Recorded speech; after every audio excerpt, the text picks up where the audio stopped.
Alden Farms, which is located in Bellsville, began as a nursery and garden shop.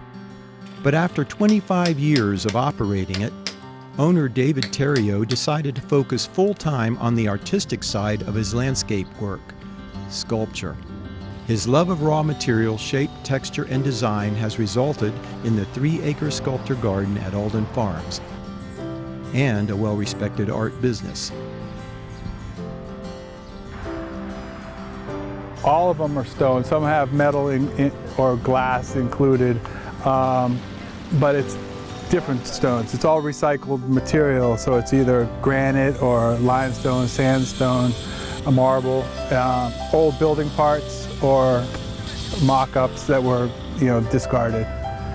Some landscape stones, but nothing taken, no boulders taken from, the world.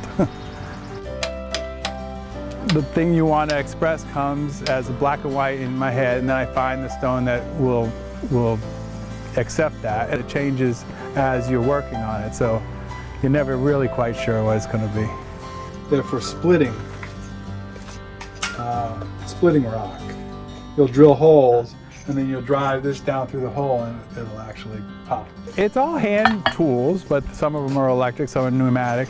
It's all self-taught for me. And I don't call myself a stone carver, because those guys are very precise and they are taught. I'm a sculptor.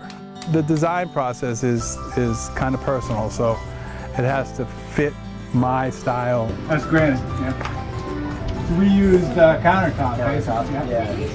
1 inch diameter. Everything that I use is recycled in some way.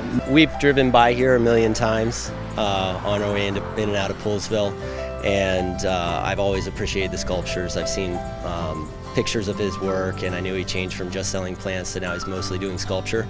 And we're actually finishing our homestead right now, and my wife is doing a lot of the gardening, and we're looking for some features inside our garden around the homestead. My favorite part about it was all the architecture and work he put into it, and it's very beautiful. And what was the favorite type of sculpture that you liked? The ones that kind of looked like ruins from buildings and temples. Prices for the sculptures range from $600 to $3,000.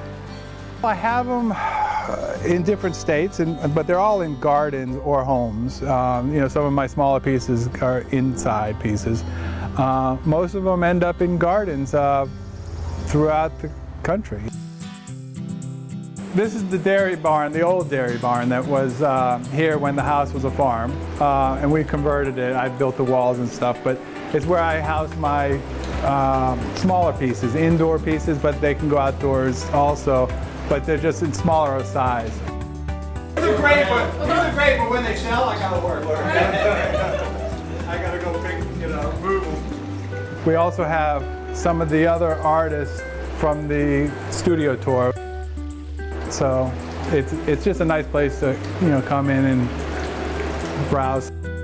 David is a member of the Countryside Artisans and often invites members to show their work at his farm. Well, David put a word out to the Countryside Artisans to see if we wanted to show here today, so I brought my hand-dyed yarn, my soaps, and other things that I do. I am a neighbor of Alden Farm, and I raise sheep. And I use the wool from the sheep in my art, which you can see here.